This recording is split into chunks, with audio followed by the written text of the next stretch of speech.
ప్రియమైనటువంటి దేవుని బిడ్డలారా, యేసుక్రీస్తు నామం పేరట మీ అందరికి వందనములు శుభములు తెలియజేస్తూ ఉన్నాను. అందరూ బాగున్నారని నేను ఆశిస్తూ ఉన్నాను. అయితే మీ అందరినీ ఈ యొక్క ప్రతిరోజు బైబిల్ అనేటువంటి కార్యక్రమానికి ఆహ్వానిస్తున్నాను.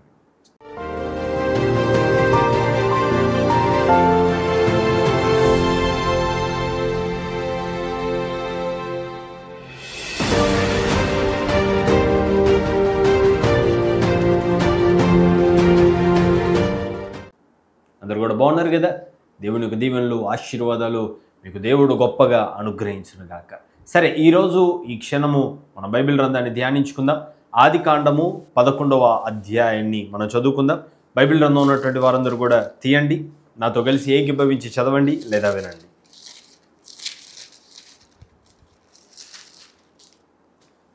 ఆదికాండము 11వ అధ్యాయము మొదటి వచనం నుంచి మనం ప్రారంభిద్దాం.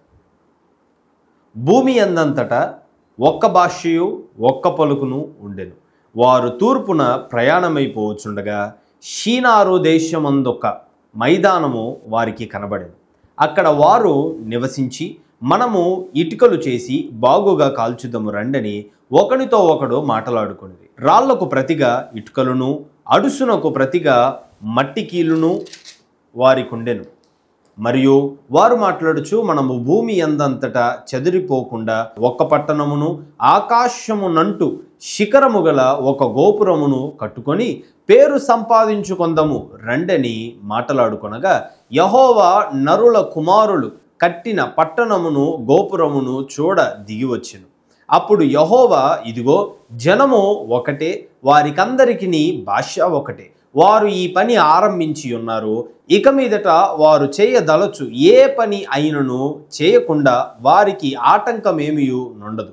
గనుక మనము దిగిపోయి వారిలో ఒకని మాట ఒకనికి తెలియకుండా అక్కడ వారి భాషను తారుమారు చేయుదము రండని అనుకొనెను. అలాగు యెహోవా అక్కడ నుండి భూమి అందంతటా వారిని చెదరగొట్టెను. గనుక వారు ఆ పట్టణమును కట్టుట మానిరి.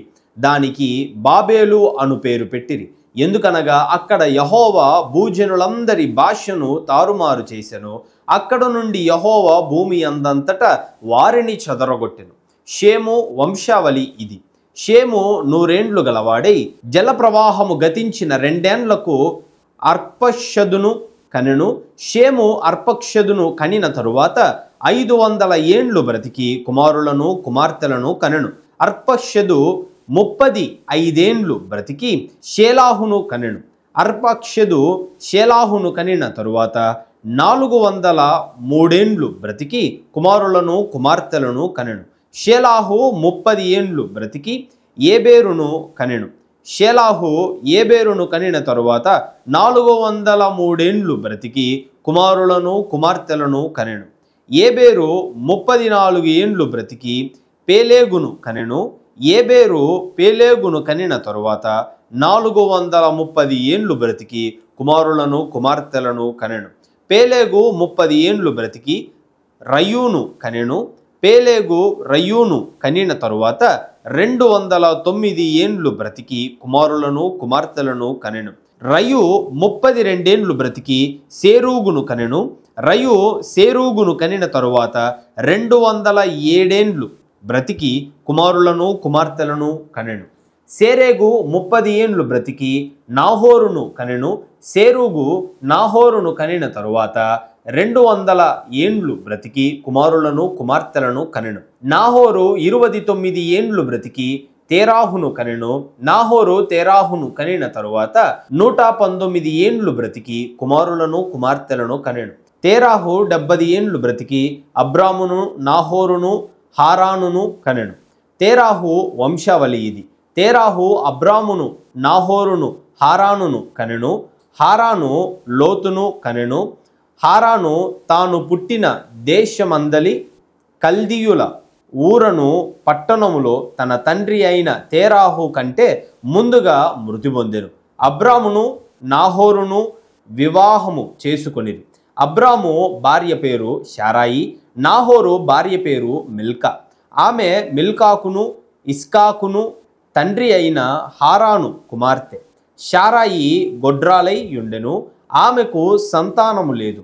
తేరాహు తన కుమారుడగు అబ్రామును తన కుమారుని కుమారుడు అనగా హారాను కుమారుడగు లోతును తన కుమారుడగు అబ్రాము భార్య అయిన శారాయి అను తన కోడలిని తీసుకొని కానానుకు వెళ్ళుటకు కల్దీయుల ఊరను పట్టణములో నుండి వారితో కూడా బయలుదేరి హారాను మట్టుకు వచ్చి అక్కడ నివసించింది.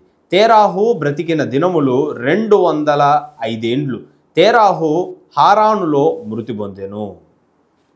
దేవుడు తన యొక్క పరిశుద్ధమైనటువంటి మాటల్ని దీవించి ఆశీర్వదించునుగాక. ఆమేన్. ప్రియమైనటువంటి దేవుని బిడ్డలారా, మనం చూసాం కదా, ఈ భూలోకంలో ఉన్నటువంటి కొన్ని వేల వందల భాషలు ఏ విధంగా కలగబడ్డాయి అంటే, ఇదిగో ఈరోజు దేవుడు మనకి ఇక్కడ చెప్పి ఉన్నాడు అన్నమాట. జనములందరూ కూడా, ఈ లోకంలో ఉన్నటువంటి జనాలందరూ కూడా ఒక చోట కూడి మనము విడిపోకుండా ఉండడానికి, మనము చెదిరిపోకుండా ఉండడానికి ఇక్కడే మనం ఒక పట్టణాన్ని కట్టుకుందాం, ఇక్కడే మనం ఒక ఆకాశాన్ని అంత గోపురాన్ని కట్టుకొని పేరు సంపాదిద్దాం అని అనుకున్నారు.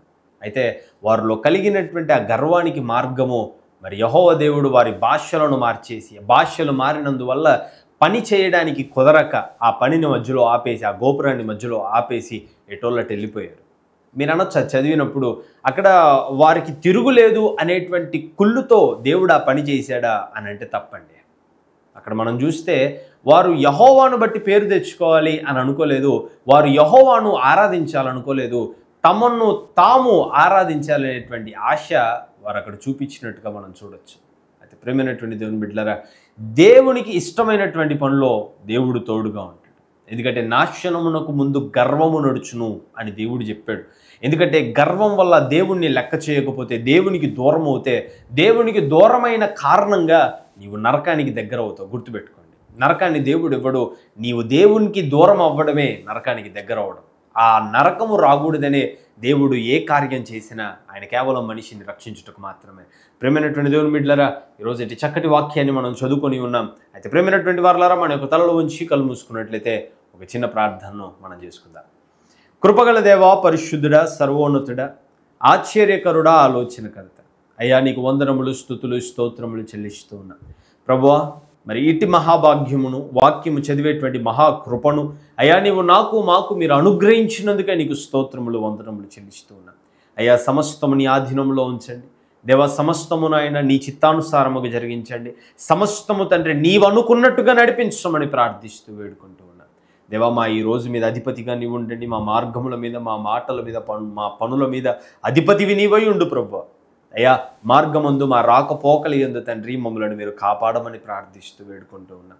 దేవా, చదువులకి నాయన మరి స్కూల్స్కి వెళ్తూ ఉండగా, కాలేజెస్కి వెళ్తూ ఉండగా, ఎగ్జామ్స్ కోసమని వెళ్తూ ఉండగా, పనుల కోసం వెళ్తూ ఉండగా, బిజినెస్ కావచ్చు, జాబ్ కావచ్చు, లేదా ఇంకా ఇతర ఏ పనుల కోసమని వెళ్తూ వస్తూ ఉన్నా మార్గమంతయు అయ్యా మమ్మల్ని మీరు కాపాడమని, దుష్టిని నోట నుంచి మమ్మల్ని తప్పించమని ప్రార్థిస్తూ యేసు నామమున అడిగి వేడుకొని ప్రార్థిస్తూ ఉన్నాము తండ్రి. Amen, amen, amen. Praise the Lord. God bless you all.